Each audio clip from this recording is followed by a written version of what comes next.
We've been officially digital nomads for 4 months. It seems like way longer. But when I say it out loud, it's like, okay, it's only been 4 months, but it has been amazing and exhausting and just everything in between, really. Hi, I'm Kim Tolson and I'm the Traveling Therapist. It's my passion to teach therapists how to navigate online private practices and multiple income streams so they can travel the world.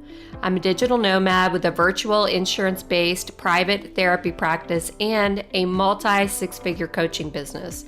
I'm obsessed with entrepreneurship and developing tools that can help therapists live an adventurous lifestyle. In this podcast, I will discuss my journey as a digital nomad. I'll chat with other traveling therapists and help you navigate the complexities of running an online insurance-based practice. I'm so glad to have you with me on this journey. Hey, you guys. So welcome to another episode of the Traveling Therapist Podcast. So this is my monthly update on my digital nomad journey. So this is month 4. We've been officially digital nomads for 4 months. It seems like way longer. But when I say it out loud, it's like, okay, it's only been 4 months, but it has been amazing and exhausting and, just everything in between, really. So this last month was really interesting for me. It was more about my, entrepreneurial journey that I'm on.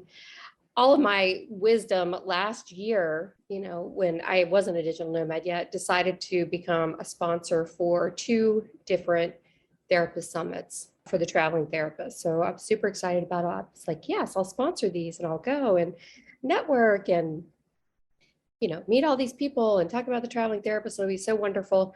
Anyway, I did that, and it turns out the 2 conferences were 2 weeks. Oh, well, how many days? It turns out the conferences were 7 days apart, basically. One was in Utah and one was in Nashville. So I had to travel from Utah to Nashville in about 4 days. In all of my infinite wisdom, I decided to do that. At first I was going to fly, but as we all know, inflation is crazy right now. The flights were super expensive to fly out and fly back. So, being that we had a car out in Utah that we've been driving around in, we decided that we would just drive it, drive all the way from Utah to Nashville over 4 days, which turns out is 2,600 miles, if you didn't know. And it's a super long drive. It was crazy. I think we did like 8 to 10 hours a day, depending on what the day was. So the drive was, it was kind of awesome in a lot of ways to see all these different states and just, places I've never been before. So we left Utah, St. George, after the Thrive conference, which I'll talk about in a little bit. And we went to Grand Junction that night. We drove through like Moab. And then the next morning we woke up. It was a beautiful day. We put the top down on the convertible. It was like so pretty driving through all these mountains and parks. And then slowly, as we're driving along I-70, honestly, one of the most gorgeous drives I've ever done in my whole life. Just every corner you went around was a different, beautiful scene, really, all the way from Grand Junction to Denver was totally amazing. So we spent the night in Grand Junction, got up, drove all the way to, where did we make it to? I think Kansas. I think we drove all the way to Kansas that first day. But just that drive along the I-70, I just highly recommend it if you've never done that before. It was just beautiful. We went driving. We started out with the top down. It was like 85, 90. It was beautiful. And then about halfway through the day, we start to see these white snow-capped mountains approaching on I-70 East. And all of a sudden it's like, wow, I wonder if we'll get close to those. And then we're right on top of them because I didn't realize, but we basically went through Vail and what else is in there? Vail and Aspen, it just drives you right through that part of the really high mountains, and they're all totally snow-capped. So we had to stop for gas in Vail, and we were like, it is freezing. All of a sudden it's like 40 degrees outside. We've had the top down this whole time. So we had to stop, put the top up, all of that. And then we just continued to drive that ride through Aspen and where else did we go? Took us through like Breckenridge and just all these just amazingly gorgeous places. And we just followed it all the way through to Denver. So I would highly recommend that. That's probably the prettiest drive I've ever been on if you've never done it. It takes you through these tunnels that go right through the mountains, which I was like, oh my God, we are going through the mountain, not over the mountain. And, beautiful yet terrifying because I absolutely hate heights. I hate driving on these roads that it looks like, if you hit the guardrail, you might not make it. You might just flip over down into this gorge and never to be seen again. So drives like that do freak me out a little bit. Another terrifying drive, this is a total side note, is the road to Hana in Maui. If you've never done it, if you're afraid of heights at all, I would not recommend that drive. It was beautiful, but I think the speed limit is 5 miles per hour on that road. I think it has I don't know, 500 switchbacks or something, and there's no guardrails. And it's on this huge just mountain in Maui, and it's terrifying. So just a side note, if you don't like heights, don't go to Maui. But anyway, so that was our little adventure this month. Our big drive was 2,600 miles. Once we got to Nashville, we then had to get down to Fort Lauderdale, Florida, because we had a property booked down there through my travel club, Inspirato. So after Nashville, we had another, I think it was, 14 hours to get down to Fort Lauderdale. Eventually, we spent the night, one night, and then kept going. So we went from Utah essentially to Fort Lauderdale in about a week and a half. It was crazy. I don't recommend it. We kept saying, gosh, I wish we had more time so we could stop and just stay in all these beautiful places that we're driving through. And we've kind of decided next year when we go back out west, if we do, that we definitely want to stop all through Colorado, all through that sort of I-70 corridor that we drove through in a real hurry that day. So I highly recommend it if you haven't been there before. So, okay, so let's talk about my brilliant plan to be a sponsor for 2 conferences. Okay, so some of you may know that I am an entrepreneur. I have 8 income streams. All of them bring in income for me so I can travel and work and, still see my clients, but I'm only down to about 5 clients right now that I'm seeing. Most of my income does come from these side hustles. So an important part of that is networking, putting yourself out there, meeting people, spreading the word about your business. And one thing that a lot of my close friends know about me is I absolutely hate public speaking. So, part of this entrepreneurial thing they tell you is put yourself out there, speak wherever you can, talk about your business whenever you can. But for me, that's not so simple to just get up and talk for an hour in front of 200 people. It's just not something I'm comfortable doing. I'm working on it. In fact, my boyfriend forced me to sign up for Toastmasters because he's so sick of me talking about it. Of course, I haven't gone to the first meeting yet, but I am signed up, my name is in their database. So I think that's a good first step. Anyway, so I decided that another way for me to network and get my name out there, if I'm not going to be doing these big speaking gigs, is to be a sponsor for these conferences, to be able to meet people, be able to talk to people, be able to talk about what I'm offering without having to just totally get up on a stage and talk about my business and how I can help people. So I signed up to be a sponsor for Megan Smith Gunnell's Thrive Summit out in Utah, in St. George, Utah, which is gorgeous, by the way. I'll talk about that in a minute. And then I also signed up to be a sponsor for Ernesto Segamundo's Nashville conference, which is the Not Your Typical Psychotherapist conference. This conference was 250 people, the one in Nashville, and the one in Utah was only about 80 people. So that was very intimate, small. We got time to kind of talk to everybody. I got to mingle. I got to meet some of my Bill Like a Boss members. One of my side hustles is I run a membership group for therapists and virtual assistants who are trying to learn how to bill insurance in their private practice, or for the virtual assistants that are billing for therapists in private practice. So it's got about 100 members in it. It's so fun to run this thing. But anyway, some of the people from the membership actually came out to the Utah conference and I got to hang out with them, which was super cool. People that have been members for years and have just really supported, all of the different things, products I put out there. Just, it was so exciting to see them and get to spend a little bit of time with them. I wish I had more time. One thing I did is Ken, my boyfriend, was with me. So we stayed in an Airbnb, which was off property from the summit. So I wasn't like involved with everything, like the lunches and some of the hikes and stuff. So I wish I had actually paid to just stay there with everybody. So I could have gotten to know everybody a little bit better. But that's a total side note. The summit was amazing. I was so happy to be a sponsor, and also just to see, all of these speakers coming and just presenting on different topics. My friend Gabby did an amazing presentation on how she grew a group practice, sold her group practice, and, is kind of leaving that in the dust, which I just thought was amazing because, I am building these side hustles, but I never really think about what am I going to do after? Like what's going to happen when I'm like, I don't know, 60 and I don't want to do these side hustles anymore. Can I build these businesses that can be sustainable? And maybe I can sell them to other companies that might want to run them for therapists that are going to need these services down the road. So it really got me thinking, and just so many other amazing presentations. I could just go on and on about that forever, but it was fantastic. And Megan's having another summit in February 2023. I'm going to sponsor that one as well.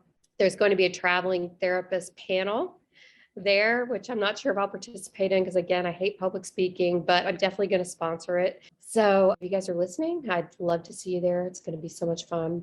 And then I drove, across the country to Nashville 4 days later, where the Not So Typical Psychotherapist conference was happening, which again was super exciting, but also a first time for me being a sponsor. I actually had a table at this conference where I had to, like, at the last minute, honestly, throw together some sort of like presentation to talk about the traveling therapist. It did have these super cute swag items made. They're traveling therapist luggage tags with the logo. And I was able to give those out to people that came by. And just really, it was so fun. I put a map out and I was just asking people, like, put a pin where you've been and just tell me about it. And it just, so many amazing conversations happened just at that table, just getting to know people. It was so much fun. And the other really cool thing about that conference is I finally got to meet up with Amber Lyda and my friend Janine Wolf and my friend Madeline Padalano. We have been friends, like Facebook friends, and we chat in Voxer groups and that sort of thing together, but we haven't ever really got to hang out together. So it was so fun. We got to spend, 4 days just like dancing, listening to karaoke, going out to eat. We got to go to the amazing presentations at the conference, a couple that really made me think, and I'll talk about that in a second. But that was the coolest part for me, just getting to connect with those people that I've known for so long on Facebook, and they were my friends on Facebook. But now we really got to spend a lot of time together, and that part was just priceless and really made that whole journey worth it to be able to just get some face time with them. So that was super cool. So one of the trainings we went to talked about like our trauma and what we went through in our lives as, kids growing up, or, any kind of trauma that we suffered throughout our lives. And it talked about, as entrepreneurs, how our trauma patterns can actually show up in our business practices, which I thought was super interesting. Like, it makes sense when I say it out loud now, but I just really hadn't spent a lot of time paying attention to the dynamics in my business now and how it sort of reflects the childhood that I had and what I grew up with. So, a parallel that I drew, I know you guys don't want me to get into a therapy session here, but a parallel I drew was that, I tend to hire these people that talk a really good game and I think mean really well, but for whatever reason, I don't know, busy life, their own trauma, I'm just not sure what, and I don't want to speculate, but I continue to hire the same person over and over again that promises me a lot up front, but then just, for whatever reason, they can't show up consistently in my business for me. So, it was a real eye opener for me. And I would suggest that to you guys, anybody listening, if you've got the multiple income streams or even your private practices, like, just take notice of any patterns that you've got going on in your life or in your business that could be part of your trauma pattern. Because what I do is I hire these people Plus, I'm super codependent. Like, I want to give everybody like 20 chances to show up the right way. And before you know it, it's been a year and this person has continued to not show up the right way for me. And I just get frustrated and just, I don't know, just keep letting the pattern happen really in my life. So part of what's happened over this last month and a half is I did have somebody working my business and they just consistently could not show up when they were supposed to. And it was a pattern that just kept happening over and over and over again. And there was always a good excuse for it, like somebody was sick or family crisis or, no internet or, it was just constant. But what I realized is like, it was so upsetting to me to just not know if this person was going to show up consistently that, I finally just kind of freaked out. I just said, you know what, I'm done. I tried to change all my passwords. I just said, I'm done. I'm not doing this anymore. And that was on, about a week before I was supposed to launch the traveling therapist course, that I just couldn't do it anymore. And even if it sucked, the launch suffered, or if it set me back financially, I just had to draw the line and I had to put a stop to it. And that was before this conference in Nashville and before that training I went to. And, when I was sitting in that training, I was like, yeah, this makes perfect sense. Our trauma shows up over and over and over again, even after all the therapy, after all the EMDR, after all the work I've done on this stuff.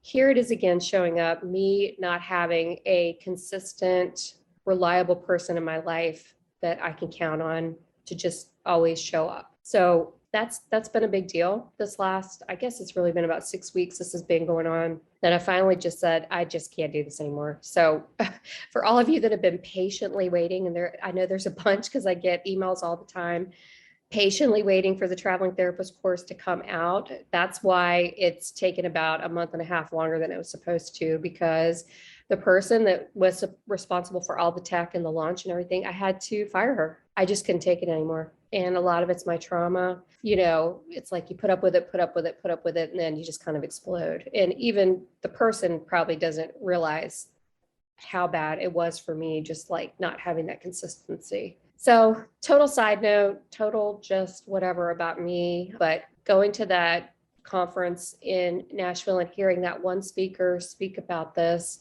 it was like, yeah, okay. I'm really glad, even though this has been a huge setback, it's been super stressful. It's pushed back the launch. I don't have a lot of income coming in right now because, as entrepreneurs with side hustles, we count on launches for our reoccurring income. So, but all that to say, it was worth it in the long run because I really need to break that pattern. And I guess I'm sharing that just to say, pay attention if these patterns are holding you back in your life from what you're trying to do and what you're trying to accomplish. If you keep hiring or working with the same type of people that are keeping you stuck or keeping you from not being able to move forward with some of the things you'd like to move forward with. So total side note there. I hope that helps somebody anyway. Okay, so that got a little serious there, but I want to just back up and just talk a little bit about St. George, where we were in Utah, in Zion National Park, in Snow Canyon, and just give a brief kind of update on what that was like for us. So we stayed in St. George, Utah, which again, I was saying earlier, is just gorgeous. We found an amazing Airbnb, and I think these Airbnbs make all the difference. If it's like, really reliable Wi-Fi, really comfortable kitchen with all the supplies you need. It was quiet, so that made the experience even better, just having this nice place to land at night. We stayed there for about 2 weeks. And about 5 days, we drove over to Zion and went hiking all through Zion National Park. If you haven't been there, again, amazing. I know I say that all the time, but it is just something you can't miss. We got there and, you really don't know how to navigate these places. So just a couple of tips. The parking there, they do have like pass parking where you can pay. It was $35 and we could come into the park, come and go as we please for 7 days straight. So if you go to any of these national parks, check out to see what the pass is, because the first day we got there, the parking lot just looked crazy, like the official parking lot. So we ended up parking on the street and it was $20 for a day to just park the car on the street. And then of course we later realized, we could have paid 35 and just came and went as we pleased with these different parking places. So I would just say research that ahead of time if you're going to a national park, like what's the deal with entry and how much is it and can I park and can I get a pass? I did research the annual national park pass, and I think next year when we head back out west, we're probably going to get one of those so we can just hit all of the national parks, all like around the grand circle around the country of the national parks. We hope to do that next year. So I just wanted to say a little bit about that. Zion has a lot of like beginners trails that are really nice. We tried to do a couple of the advanced trails, but again, I hate heights. I mean, a lot of these trails, you're like hiking up over these rocks and it's like, whoa, if you look like 2 inches to your left, there's nothing there. It's just a cliff basically. So those trails are not for me. I saw another therapist post a retreat coming up where they're going to Zion and they're going to hike this thing called, I think it's called Angel's Pass. It's like this windy, very high path on top of Zion that I don't even know. I mean, looking at an aerial view of it makes me nauseated just thinking about trying to walk across that thing. So needless to say, rock climbing, cliffs, high trails in these parks, they're not for me. Driving on these roads that are just crazy scary are not for me. So just to say, if you're not into those really like experienced high altitude type trails, there are other things in Zion you can do too. There are a bunch of great trails. We took this one trail. It's all the way at the top called, I think it's called the PA-RUS trail. I believe that's the one. It is gorgeous. It goes all through like the canyon along the river. It's a paved trail. It's just amazing. And then when you get to the end of the paved part, it starts this other trail called the Narrows, which I really wish we had done the Narrows. It's 16 miles. I don't think we would have done that, but you have to rent gear. Like you have to rent shoes that are waterproof and you have to have sticks because once you get to that end of that easy trail, then starts the Narrows, but it's like basically in and out of the river going all the way back. So I probably will do that, not 16 miles or anything, but maybe 5 in or something like that if I get the chance to go back to Zion, which I hope I will, because again, it just seems like no amount of time is enough time to do all these places as well as I'd like to. Like, I feel like I need a month every single place we go. But anyway, so I just wanted to share that. And then in St. George, right there near where the conference was, there is Snow Canyon, which is so pretty. I'm not sure of exactly what happened there, but basically a volcano a long time ago erupted and there's all these lava tubes there, these like petrified lava tubes where the lava came down and like formed these cylindrical type tubes where people actually go and walk through these lava tubes. They're almost like caves. So that was really neat to see. Of course, I didn't go deep down in there because that just seemed like really crazy to me, but that's just me again, being very cautious. And they also had these huge dunes. They used to be sand dunes, but now they're petrified. So a couple of the trails lead you through these petrified dunes all through Snow Canyon. And that was really the highlight for me there, just walking over these huge sand dunes, like if you've ever been to the East Coast, like Nag's Head, Kitty Hawk, how they've got these huge sand dunes. That's what these look like, but they were rock solid. They just looked like the wind had blown them and then they had frozen in time. So that was super cool to be able to go over there and just walk all through there. We did get a little lost, but we figured our way back out through, I think for some other people had gotten lost and eventually made our way back to the road. But seeing those dunes was super cool if you ever get a chance to do that. Oh, and then back at the lodge where the Thrive Summit was being held, they had this thing called the Labyrinth. It was this huge rock labyrinth that they had created. And they kind of told you what to do, like just before you start to walk the labyrinth, do some meditative stuff around what do I want to let go of in my life that's holding me back.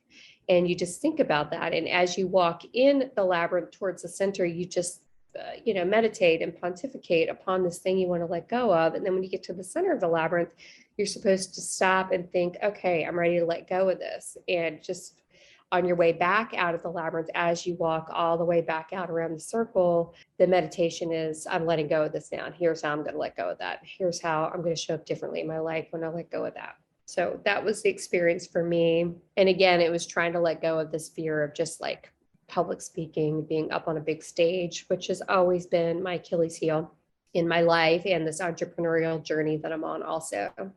So that was pretty much the end of our journey out west.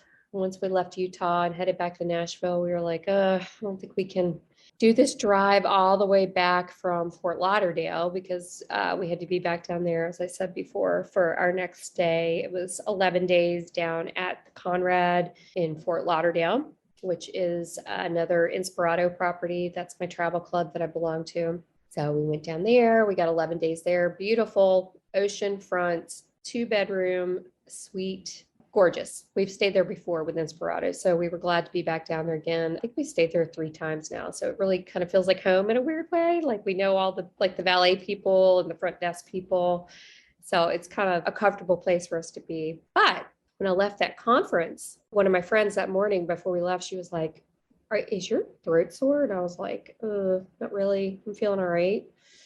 And we had drank, a lot during the week, like at bars and hanging out and stuff. So I was like, yeah, I think we're just maybe, just recovering, like just, going all day at trainings and being around a lot of people screaming at the karaoke bar over the music, that kind of thing.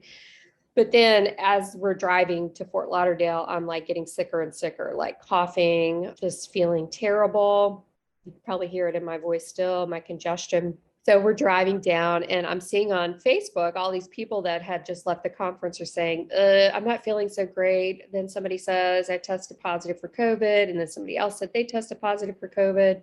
And I'm like, oh shit. Oh my God, what in the world? So, finally we get to Fort Lauderdale. Actually, let me back up. I had to stop at my mother's house, who's in her mid-70s, because she's the one keeping our mail. She lives near Tampa. We had to stop there and pick up our mail, like just, random stuff that she's been holding for us for about a month. And, I'm still not feeling well, but I'm like, it's probably allergies, but these people are testing positive. I'm like, oh my God, what if I had COVID? So we made that a brief stay. And then we, went on to Fort Lauderdale, which was like another 4.5 hours. Finally, we got to the Conrad. And by this point, I'm feeling pretty crappy, like coughing, like chest congestion, just like super fatigued. I'm like, oh my God. So of course I send Ken out. I say, go get me a COVID test. I want to just know now so I cannot contaminate anybody or whatever. And he brought it back and I actually tested negative for COVID. But that day started 2 weeks of super sickness, which I still wonder if I just had COVID and I didn't test positive. I tested again about a week later because I was still super sick because I ended up going to an urgent care to get a Z-Pack because my chest was so congested. So, all that to say, yikes. I mean, I'm running around the country not really thinking that much about COVID these days, but that conference, I guess it was just so many people. And I think I saw about 15 people at least that I talked to tested positive. So there was a lot of sickness that came out of there, some COVID. It was just, not great. But I am on the mend now. It's been 2 weeks, I think. And I've been off the Z-Pack for 2 days. So I'm starting to feel a little bit better. So anyway, just sharing that just to share it. I don't know why. Just, this COVID thing sucks and it's still around. And it really put a damper on the last 2 weeks in Fort Lauderdale. I did try to stay pretty secluded and away from people just in case. And so what did we do? So our stay ended there and we decided we randomly picked this place in South Hutchinson Island, which I've never heard of. It's like near Fort Pierce, Florida. They had super cheap Airbnbs here, but it looked like the water was gorgeous on Google Maps. So we were like, well, let's go there because we have to be back in Fort Lauderdale in 2 weeks for another stay at the Conrad that we were able to book through Inspirato. So we decided to come up to South Hutchinson Island and we've been here. That's where I am right now, just hanging out. We found this like Airbnb. It's $80 a night. Super cute place. It's in a resort village where they have a gym, swimming pools, a tiki bar. They've got a restaurant. It's like right on the ocean. The water is gorgeous. The ocean is crystal clear blue. It's just beautiful here. We're like, why is nobody here? Doesn't even make sense. But anyway, so that's where we are right now. And then after our next day in Fort Lauderdale, we've decided we're just going to get in the car. We're just going to drive up the coast, up up the East Coast and just make it all the way up to Maine eventually is what we're thinking by the end of the summer, maybe early fall. So that's the plan. So next time you talk to me, who knows where I've been? We're thinking maybe Asheville. I've always wanted to go there. And then Virginia, that's where our family is. Ken hasn't seen his family since 2020, since COVID. So we're going to go up, we're going to see his dad, we're going to see his mom, we're going to see my family. We're just going to spend a couple weeks going around there, seeing everybody. And then I think we're going to head up north, like towards Vermont and Maine. And I really want to see Niagara Falls. I've never seen that before. My friend Cindy lives up in Maine. If she's listening to this, hey, Cindy, I'm going to come visit you. I haven't told her yet that we'll probably be up there, but that's the plan for now. So I hope this helps on your journey, and I'd love to hear your thoughts. Reach out anytime. The Traveling Therapist course is being released on June 23rd at 6 p.m. Eastern. The doors open on the cart.